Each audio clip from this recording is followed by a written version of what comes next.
पहले नाटो के देश और अब G7 के देशों ने भी डोनाल्ड ट्रंप का साथ देने से इनकार कर दिया है।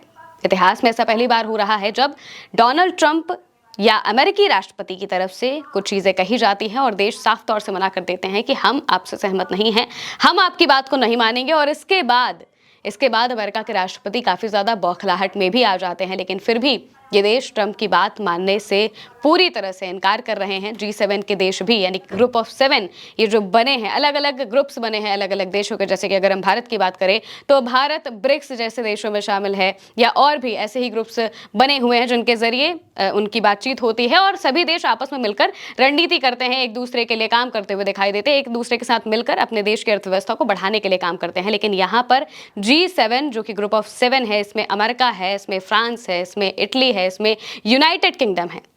ये सभी देश लगातार अमेरिका को पीछे करते हुए दिखाई दे रहे हैं, लगातार अमेरिका को अकेला छोड़ते हुए दिखाई दे रहे हैं। और उसको लेकर बाकायदा जो खबरें हैं वो भी सामने लाई जा रही हैं और कहा जा रहा है कि अलग अलग जो ग्रुप्स हैं अब वो डोनाल्ड ट्रंप से अलग होने लगे हैं। नाटो के देश से भी ट्रंप का रिश्ता अब लगभग टूटने की कगार पर आ चुका है, क्योंकि डोनाल्ड ट्रंप एक के बाद एक नाटो के देशों को बुरा भला कह रहे हैं। तो वही नाटो के देश भी इस असमंजस में फंस चुके हैं कि आखिर हमें ट्रंप को अपने साथ रखना है या फिर नहीं रखना है। सबसे पहले आप इस खबर को देखिए। इसमें बताया गया है, first time in history America completely isolated by all G7 countries and allies. यानी कि इतिहास में ऐसा पहली बार हुआ है कि अमेरिका G7 कंट्रीज और उसके एलाइज, उसकी सहयोगी कंट्रीज की तरफ से पूरी तरह से अकेला कर दिया गया है, अकेला छोड़ दिया गया है, आइसोलेट कर दिया गया है। डोनाल्ड ट्रंप ने एक दिन पहले जब अपने बयान दिया था तो उसमें इस बात का जिक्र किया था कि कैसे कोई भी देश उनकी मदद के लिए आगे नहीं आ रहा है। और अब ये रिपोर्ट्स भी यही बातें बता रही हैं कि कैसे कोई भी देश ट्रंप के साथ और ईरान के खिलाफ नहीं जाना चाहता है। इसमें बताया गया है कि किस देश ने आखिर क्या बात कही है। दरअसल सबसे पहले अगर हम G7 देशों की बात करें तो इनमें Canada, France, Germany, Italy, Japan और यूनाइटेड किंगडम के साथ साथ US है। ये 7 देश है जिनका ग्रुप बना हुआ है। 90s के वक्त से ही ये ग्रुप बना हुआ है, जिसके तहत ये देश एक दूसरे के लिए काम करते हैं, एक दूसरे के साथ मिलकर साझा बयान पेश करते हैं या एक दूसरे के साथ में काम करते हुए दिखाई देते हैं। अब डोनाल्ड ट्रंप बार बार मिलिट्री की जो मांग है वो कर रहे थे, कह रहे थे कि इन देशों से कह रहे थे, चाहे वो G7 के देश हो, चाहे वो नाटो के देश हो, चाहे वो बाकी की कंट्रीज हो, पूरी दुनिया से वो भीख मांग रहे थे, कह रहे थे कि हमें अपनी मिलिट्री दे दो, हमें अपने एयरबेसेस दे दो ताकि हम ईरान पर हमला कर पाए, अपनी मिलिट्री होर्मुज में भेज दो ताकि हम होर्मुज खुलवा पाए। लेकिन कोई भी देश ट्रंप की मदद के लिए आगे नहीं आया। सब देशों ने यही कहा कि ये जंग हमारी है ही नहीं, तो हम यहाँ पर आखिर क्यों जाएं। ये कहते हुए सभी देश डोनाल्ड ट्रंप की इन बातों से पीछे हट गए और साफ कह दिया कि हम आपकी मदद के लिए आगे नहीं आ रहे हैं। अब इनमें कौन कौन से देश हैं, किसने क्या कहा है, ये बता देते हैं। जर्मनी ने कहा नो मिलिट्री इन्वॉल्वमेंट, यानी कि हम अपनी मिलिट्री नहीं भेजेंगे। इटली ने कहा रूल्ड आउट पार्टिसिपेशन, यानी कि इटली पूरी तरह से इस चीज से अलग हो गया।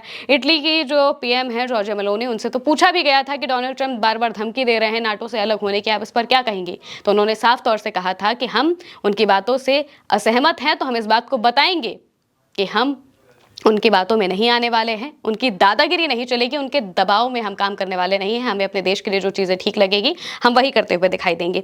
इसके अलावा स्पेन शुरू से ही इस जंग में डोनाल्ड ट्रंप के खिलाफ दिखाई दिया था और अब तो स्पेन ने फिलिस्तीन को एक राज्य का दर्जा भी दे दिया है। इस यरूशलेम को उसकी राजधानी मानते हुए फिलिस्तीन को राज्य का दर्जा दे दिया है और लगातार वो ईरान के सपोर्ट में दिखाई दिया है, जिसके लिए ईरान ने उसे थैंक यू भी बोला था। स्पेन के जो प्रधानमंत्री है पेड्रो सांचेज, उन्होंने बाकायदा एक के बाद एक अपना पोस्ट भी किया, अलग अलग जगहों पर बयान भी दिए और ये बताया कि कैसे ये जो जंग है वो कानूनन पूरी तरह से गलत है और ईरान पर थोपी गई है। इसी वजह से ये भी G7 के सहयोगी देशों में आते हैं और उन्होंने भी कहा कि हम इसमें शामिल नहीं होंगे। इसके अलावा जापान ने साफ तौर से कहा कि हम किसी भी तरीके के अपने नेवल वेसल्स वहां पर नहीं भेजेंगे। ऑस्ट्रेलिया ने कहा कि हम अपने शिप्स नहीं भेजेंगे।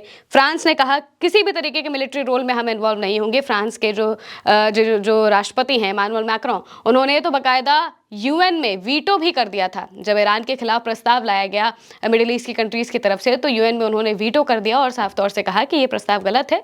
होर्मुज खुलवाने के लिए किसी भी तरीके की मिलिट्री की जरूरत नहीं होनी चाहिए, डिप्लोमेटिक तरीके से बातचीत करिए और ईरान से होर्मुज को खुलवाइए, उसमें फोर्स लगाने की या मिलिट्री लगाने की कोई जरूरत नहीं है। और इसी वजह से ये जो प्रस्ताव है ये खारिज हो जाता है।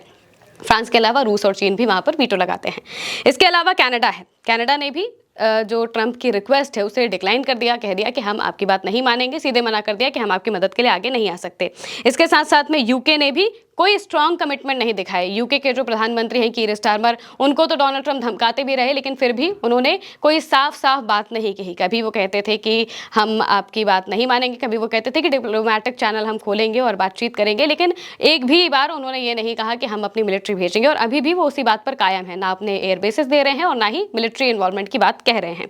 इसके साथ-साथ में नीदरलैंड और नॉर्वे जैसे जो शहर है, जो देश हैं, वो भी यही बात कह रहे हैं कि हम इस जंग में ईरान के खिलाफ नहीं आने वाले हैं और अमेरिका के साथ नहीं आने वाले हैं। डोनाल्ड ट्रंप बहुत पूरी दुनिया में मौजूदा वक्त में अकेले पड़ चुके हैं। जिससे मदद मांगने जाते हैं वो मना कर देता है, एयर स्पेस मांगने जाते हैं मना कर देता है, क्योंकि ईरान के खिलाफ कोई भी देश मौजूदा वक्त में जाना नहीं चाहता है। सबको पता है कि ईरान के पास स्ट्रेट ऑफ हॉर्मुज है, उसके जरिए स्ट्रेट ऑफ हॉर्मुज के जरिए ईरान ने सिर्फ अमेरिका और इजराइल के जहाज़ों को मौजूदा वक्त में रोक दिया है, जिस वजह से ही बाकी की दुनिया को कोई खास फर्क नहीं पड़ रहा। तेल के दाम बढ़ रहे हैं, लेकिन दुनिया को ये तो लग रहा है कि ठीक है, हमारे शिप्स आ रहे हैं, अगर हम मिलिट्री इन्वॉल्वमेंट करेंगे तो जाहिर सी बात है कि ईरान उनको भी नहीं आने देगा, और इसी वजह से सब कोई इस जंग से खुद को दूर रख रहे हैं। और तो और डोनाल्ड ट्रंप ने बिना किसी को बताए इस जंग में कूद गए थे। इस वजह से भी कोई भी देश उनके साथ नहीं आना चाहता है, क्योंकि सबको पता है कि ये जंग सिर्फ और सिर्फ ईरान पर थोपी गई है। इस जंग का कोई ऑब्जेक्टिव नहीं है, कोई औचित्य नहीं है, और अब इस जंग में डोनाल्ड ट्रंप इतनी बुरी तरीके से फंसे हैं कि चाहे वो धमकाते रहें या कुछ भी कहते रहें, कोई भी देश उनकी मदद के लिए आगे नहीं आ रहा है, और अब वो ईरान की सभ्यता खत्म करने की बात करने लगे हैं। फिलहाल के लिए मेरे अनेक महिमा के साथ इस खबर में इतना ही। आप देखते रहिए उल्टा चश्मा न्यूज़।